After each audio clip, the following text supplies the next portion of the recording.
Shalom, bien-aimés. Je m'appelle Edith Gay.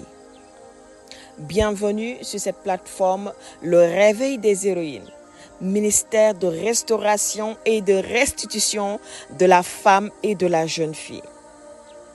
Bien-aimé, je te souhaite une excellente semaine. Je te souhaite une belle journée. Je te souhaite un bon mois d'octobre. J'aimerais prier pour quelqu'un. Et j'ai la conviction que ce message te fera du bien et que à l'entente de ma voix, le Saint-Esprit te convaincra. Le Saint-Esprit te localisera et que le Saint-Esprit t'accordera ce que ton cœur désire dans la volonté de Dieu.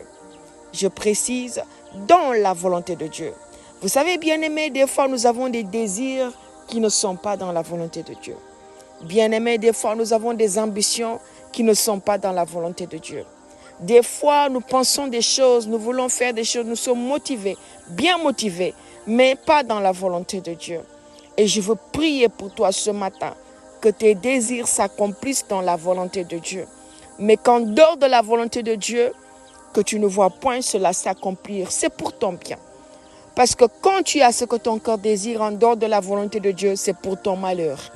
C'est pour ton malheur. Car l'Éternel est une barrière, est une bannière, est un bouclier. L'Éternel est un bouclier, une tente pour ceux qui espèrent en lui. L'Éternel est un abri sûr pour ceux qui se réfugient en lui, pour ceux qui cherchent sa face et pour ceux qui comptent sur lui et pour ceux qui lui font confiance. Pour ceux qui lui font confiance. Aujourd'hui, nous partageons sur la confiance. Durant ces quelques jours à venir, nous partagerons sur la confiance. Quelqu'un va me dire, mais je sais ce que veut dire la confiance. Que le Saint-Esprit nous donne d'aller en profondeur sur ce thème, la confiance. Bien-aimé, en introduction à ce thème, j'aimerais attirer ton attention sur qu'est-ce que c'est la confiance. La confiance va nous être décrite, oui, selon les dictionnaires ou selon les pensées humaines, comme quelque chose qui est un sentiment de sécurité. Une foi ferme en quelqu'un ou quelque chose et une assurance en soi. Elle se manifeste dans les relations humaines, l'estime de soi et les organisations. Et est une condition nécessaire pour l'engagement et l'atteinte d'objectifs. Sa racine latine, cum federe, signifie se fier à, soulignant la démarche de la foi et le risque inhérent à la confiance. La confiance. Aujourd'hui, nous parlons d'une introduction sur le thème. On dit que la confiance est un sentiment. C'est un sentiment de sécurité. C'est-à-dire, quand nous parlons de confiance, nous parlons certainement de relations. Et quelles sont les différentes relations qu'on a, que l'être humain a? Nous parlons ici d'être humain. Nous parlons de nous. Quelles sont nos différentes relations? Notre première relation, c'est cette relation que nous avons avec notre Créateur. C'est-à-dire une relation verticale, de Dieu à homme, de homme à Dieu. Puis il y a une relation horizontale qui est de homme à homme, de l'homme avec tout ce qui est en contact avec lui. Mais aussi, il y a une relation centrifuge, c'est-à-dire avec nous-mêmes. Quelle relation nous avons avec nous-mêmes? C'est centré sur nous-mêmes. Donc la confiance va toucher ces trois domaines. Ces trois domaines. Le vertical, l'horizontal et ce qui est centré sur nous-mêmes. Écoute, la relation que nous avons avec Dieu a besoin de nous faire sentir en sécurité. La relation que nous avons avec les hommes a besoin de nous faire sentir en sécurité. La relation que nous avons avec notre entourage, avec tous les domaines qui nous entourent, a besoin de nous faire sentir en sécurité. La relation que nous avons avec nous-mêmes, notre propre personne, a besoin de nous faire sentir en sécurité. Nous avons besoin de nous sentir en sécurité, peu importe la relation ou la nature de la relation. Si tu ne te sens pas en sécurité avec Dieu, c'est que tu ne connais pas réellement Dieu. Si tu ne te sens pas en sécurité avec les hommes qui t'entourent, avec ton entourage, les humains qui sont proches de toi, c'est qu'il y a un sérieux problème. D'où vient ce problème?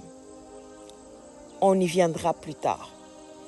Si tu ne te sens pas en confiance avec toi-même, c'est que tu as un sérieux problème d'estime de soi. L'estime de soi te fait perdre la confiance que tu devrais avoir en toi-même. Laissez-moi préciser que avoir trop excès de confiance en soi devient une idolâtrie. D'où on a besoin d'être équilibré. L'idolâtrie, c'est cette personne-là aussi qui se focalise que sur lui, que sur elle. Cette personne-là qui ne compte que sur ses solutions à elle-même. Cette personne-là qui ne compte que sur ses aptitudes, qui ne compte que sur ce qu'elle a qui peut impacter les autres, qui ne compte que sur ses armes d'influence, qui ne compte que sur des calculs humains. Cette personne devient forcément idolâtre parce qu'elle s'est tellement idéalisée que l'orgueil s'installe. L'orgueil s'installe, cette personne devient imbue de sa personne, remplie d'elle-même. Elle n'a aucune place pour Dieu, aucune place pour son Créateur. Cette personne ne s'arrête pas pour consulter celui qui l'a créé, ne s'arrête pas pour avoir une communion avec celui qui l'a créé. Mais cette personne a seulement une communion avec elle-même. Avec elle-même. Moi seule, je me suffis. Je n'ai pas besoin de conseils venant d'autres personnes. Je n'ai pas besoin de consulter Dieu. Donc je fais ce que j'ai envie de faire. Je mène ma vie comme je le sens, comme je le veux. Et ça me suffit. Cette personne est remplie d'elle-même. Et s'idéalise tellement qu'elle est en train de s'idolâtrer elle-même. Elle est en train de s'adorer elle-même. Elle s'adore tellement que plus rien de ce monde ne compte pour elle. C'est-à-dire, je m'en fous de ce qui se passe. Ce qui se passe ne m'intéresse pas, ailleurs ne m'intéresse pas. J'ai tout ce que j'ai besoin. Je n'ai pas besoin de l'autre, je n'ai pas besoin de quelque chose d'autre. J'ai tout ce dont j'ai besoin. Cette personne n'a pas encore atteint, oui, la sagesse. Cette personne n'a pas encore connu celui qu'on appelle « je suis ». Celui qui est l'ancien des jours. Celui qui dit et la chose arrive. Celui qui a nos destinées entre ses mains et qui par un seul souffle peut tout changer. Qui par un seul mot peut tout changer. Celui qui est capable, celui qu'on appelle Jéhovah, celui qu'on appelle Adonai, celui qu'on appelle l'Éternel des armées, celui-là qui est ton créateur. L'être humain a tendance à délaisser ce côté. Nous parlons de confiance. La confiance est un sentiment de sécurité. Si on se sent en sécurité à travers notre entourage c'est quoi? C'est les parents, père, mère, frères, sœurs, oncles, tantes, grand-père, grand-mère, cousins, cousines. Notre entourage, ce sont nos amis, nos proches, nos confidents. Notre entourage, c'est quoi? Ce sont aussi nos voisins, nos voisines, nos collègues de travail, des personnes que nous côtoyons tous les jours et qui font partie de notre quotidien. C'est notre entourage. Comment on peut être à l'aise si on ne sent pas la sécurité? Si tu ne te sens pas en sécurité avec ton père, ta mère, tes frères, tes sœurs, ton mari. Oui, le mari aussi fait partie de ton entourage. L'épouse, l'époux font partie de l'entourage. Si on ne se sent pas en sécurité avec ces personnes, notre vie devient amère. Parce que ce sont des personnes que nous côtoyons tous les jours. Ce sont des personnes qu'on n'a pas demandé à avoir, mais qui sont venues vers nous par l'action divine. C'est-à-dire, tu es né de cette famille, tu as un père, tu as une mère. Tu ne l'as pas demandé. Tu es né, tu fais partie de cette famille, tu appartiens à cette famille. Si tu ne te sens pas en sécurité, tu ne peux pas couper ce lien. Il n'y a rien qui peut couper ce lien. Aucune prière ne peut couper ce lien. C'est un lien biologique. Mais il y a des liens spirituels qui peuvent être coupés. Mais les liens biologiques ne peuvent pas être coupés. Celui qui t'a engendré reste celui qui t'a engendré. Ton père biologique restera toujours ton père biologique. Ta mère biologique restera toujours ta mère biologique. Ton frère de sang, ta soeur de sang resteront toujours ces personnes pour toi. Tu n'y peux rien. Tu ne l'as pas choisi. C'est ton lien biologique. Un lien de sang qui ne peut être coupé. Mais cependant, il y a les composants de ce lien qui peuvent être coupés. Ce qui représente le spirituel. C'est-à-dire, si ces liens ont amené une malédiction, ont amené une toxicité, c'est-à-dire ces liens sont devenus toxiques spirituellement, t'ont fait hériter des choses qui n'honorent point Dieu, qui ne glorifient point Dieu et qui te font sentir, oui, un manque de sécurité. Tu peux te lever dans la prière, si et seulement si ta relation verticale avec ton Créateur est bien établie dans la confiance. Cependant, tu peux te lever et t'appuyer sur la confiance que tu as envers cette relation verticale de homme à Dieu pour briser certains liens et établir maintenant une sécurité autour de toi. La confiance est un sentiment de sécurité. Une foi ferme en quelqu'un ou quelque chose. La confiance va aussi parler de quelque chose, des rêves, des ambitions, de l'avenir, de la destinée, de ce que tu veux faire de ta vie, de ce que tu veux accomplir. Mais est-ce que ce que tu veux est ce qu'il te faut? J'ai parlé tantôt au départ, oui, que tes désirs s'accomplissent dans la volonté de Dieu. Mais qu'en dehors de la volonté de Dieu, que cela ne s'accomplisse point. Et ceci est pour ton bien. Si tu es sage, tu diras certainement Amen au nom de Jésus. Je suis en train de dire à quelqu'un que la confiance peut aussi toucher le domaine de tes choix, le domaine de ton vécu, du poids qui vient sur toi, le domaine des circonstances, de l'atmosphère spirituelle. Oui, tu sens que dans ton choix d'études, tu ne te sens pas en sécurité. Il y a quelque chose qui t'alerte. Tu as fait ce choix d'études, cette formation, mais tu ne te sens pas en sécurité. C'est comme si ce n'est pas pour toi.